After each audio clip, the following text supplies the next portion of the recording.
de plein fouet.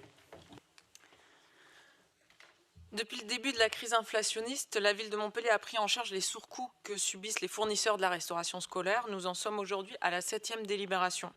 Alors je rappelle que malgré cette inflation, la ville de Montpellier a fait le choix de maintenir et même d'augmenter la qualité des produits tout en maintenant la tarification.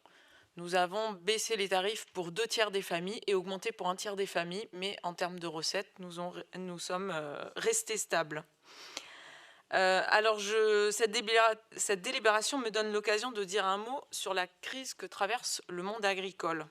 Je comprends la colère des agriculteurs et des agricultrices qui sont pris en étau entre l'augmentation du prix des matières premières, les marchés saturés, la crise climatique et la grande distribution et l'industrie agroalimentaire qui tirent les prix vers le bas tout en réalisant d'importantes marges et qui par ailleurs bénéficient de défiscalisation pour l'aide alimentaire. Mais il ne faut pas se tromper de cible. Les écologistes ne sont pas les ennemis du monde agricole, bien au contraire. Les récentes annonces du gouvernement qui consistent à mettre en pause le plan Éco-Phyto ne réglera en rien la situation des agriculteurs et des agricultrices et surtout ne réglera en rien leur principale préoccupation, à savoir vivre dignement de leur travail. Alors je rappelle que 26% des agriculteurs vivent sous le seuil de pauvreté. Par contre, enterrer ce plan, c'est sacrifier la biodiversité, c'est sacrifier les ressources naturelles comme l'eau et l'air, c'est sacrifier la santé des habitants proches des zones d'épandage, des mangeurs, mais aussi et surtout des agriculteurs et des agricultrices. Alors, les mesures proposées par le gouvernement ne sont absolument pas à la hauteur des enjeux climatiques, sociaux et de santé. À Montpellier, comme dans d'autres collectivités, nous n'avons pas attendu cette crise pour agir. Nous utilisons par exemple le levier de l'achat public en privilégiant les produits bio, les produits locaux.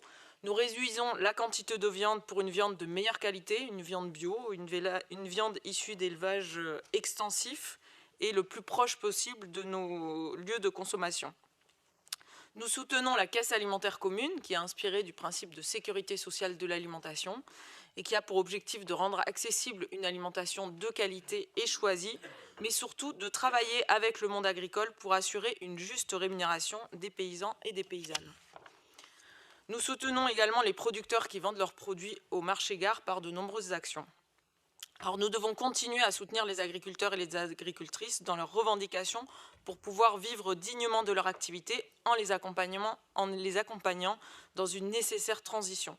Nous devons agir au niveau local, mais aussi et surtout au niveau national et au niveau européen, en soutenant une agriculture qui nourrit les humains et qui protège la terre, qui préserve la santé de celles et ceux qui la produisent et qui la consomment, une agriculture qui préserve la biodiversité et les ressources naturelles. Je vous remercie. Merci beaucoup, Madame Massin. Vous avez